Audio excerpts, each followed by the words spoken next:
आज हम बात करने वाले हैं चाणक्य नीति के बारे में। चाणक्य नीति को आप जितनी बार समझेंगे, पढ़ेंगे, उतने ही अच्छे से आप जीवन के बारे में सीखेंगे। चाणक्य ने किसी भी बातों को डिप्लोमेटिक तरीके से नहीं कहा।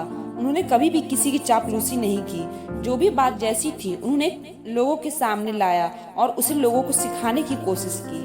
और हाँ, कुछ लोगों को उनकी बातें कड़वी जरूर लगती थी, क्योंकि सच हमेशा कड़वा ही होता है। आज हम सीखने वाले हैं चाणक्य नीति के साथ सबसे इम्पोर्टेंट बातें, जो हर व्यक्ति के जीवन के लिए बहुत ही ज्यादा जरूरी है। इसलिए ध्यान से और एक भी पॉइंट मिस मत करिएगा, नहीं तो इसमें नुकसान आपका ही है।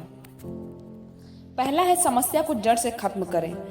चाणक्य नीति से सबसे पहले हमें सीखने को मिलता है कि समस्या को सिर्फ सॉल्व ना करें, उसे जड़ से खत्म कर दें। हम लोगों की आदत होती है कि समस्याओं को धीरे धीरे सॉल्व करते हैं और कभी नहीं सोचते हैं कि समस्या को जड़ से ही खत्म कर देना चाहिए, ताकि वह समस्या भविष्य में कभी ना आए।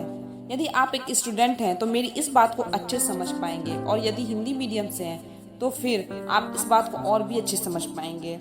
आपने इंग्लिश सीखने के लिए कितनी बार टेंस सीखे हैं, अगली क्लास में गए फिर टेंस सीखे। आप बड़े हुए, किसी कोचिंग क्लास में गए, अपने फिर से टेंस सीखने की कोशिश की, लेकिन आप टेंस भी नहीं सीख पाए और इंग्लिश भी नहीं सीख पाए।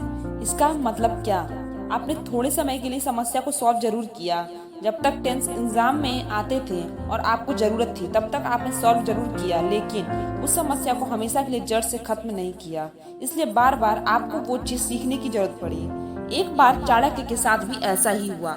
वो जंगल के रास्ते अपने शिष्यों के साथ कहीं जा रहे थे और उनको पैरों में कांटे पड़ गए। उन्हें बहुत ही गुस्सा आया। उन्होंने अपने शिष्यों से कहा कि सारे कांटों को उखाड़ फेंको और जाओ कहीं से छाछ ढूंढ कर ले आओ।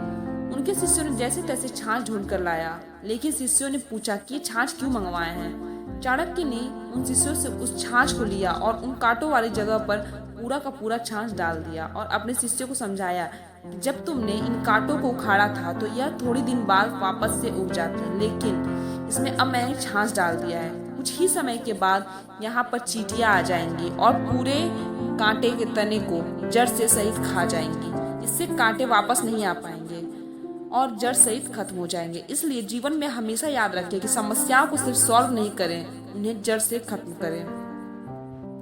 दूसरा है, आवश्यकता से ज्यादा सीधा नहीं होना।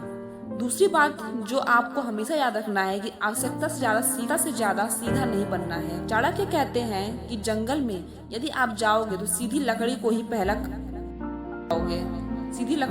कटा पाओगे। जो टेढ़ी लकड़ी होती है उन्हें कोई हाथ भी नहीं लगाता है। इस बात को आप अपने जीवन में जरूर महसूस किया होगा कि जितना आप सीधा बनोगे, लोग आपको उतना ही कमजोर समझेंगे और परेशान करेंगे। इसलिए आप जरूरत से ज्यादा सीधे ना बने। परिस्थिति के अनुसार अपने आप को ढाल लें। मैंने पहले ही आपको बताया है कि चाणक्य बहुत ही कटु सत्य बोलते हैं, जो सुनने में बहुत कड़वा लगता है लेकिन जीवन के लिए बहुत ही सही होता है।